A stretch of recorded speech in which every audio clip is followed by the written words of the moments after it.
Le livre des esprits d'Allan Kardec. Questions 943 à 947. Le dégoût de la vie, suicide. Question 943. D'où vient le dégoût de la vie qui s'empare de certains individus sans motif plausible? Effet de l'oisiveté, du manque de foi et souvent de la satiété. Pour celui qui exerce ses facultés dans un but utile et selon ses aptitudes naturelles, le travail n'a rien d'aride, et la vie s'écoule plus rapidement. Il en supporte les vicissitudes avec d'autant plus de patience et de résignation qu'il agit en vue du bonheur plus solide et plus durable qu'il attend. Question 944. L'homme a-t-il le droit de disposer de sa propre vie? Non, Dieu seul a ce droit. Le suicide volontaire est une transgression de cette loi.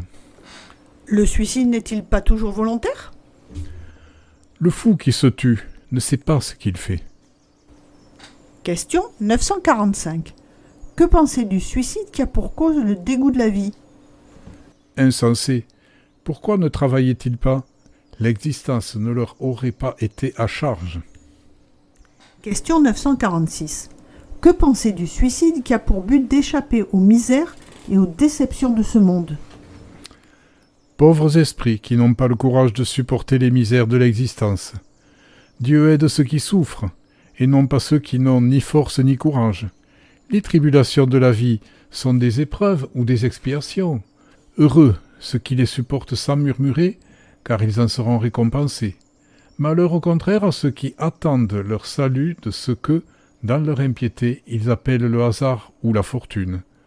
Le hasard ou la fortune, pour me servir de leur langage, peuvent en effet les favoriser un instant, mais c'est pour leur faire sentir plus tard et plus cruellement le néant de ces mots.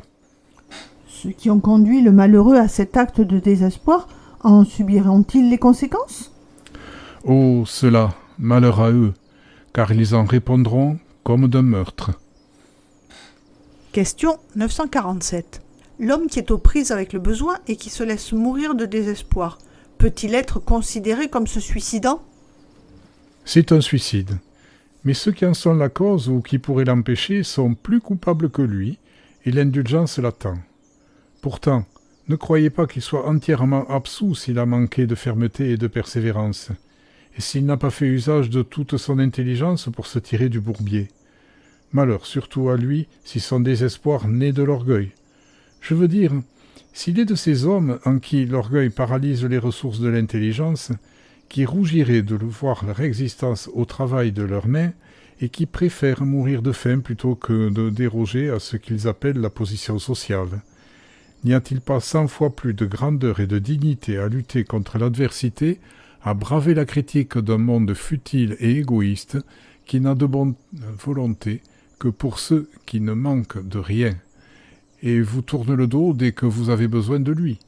Sacrifier sa vie à la considération de ce monde est une chose stupide, car il n'en tient aucun compte.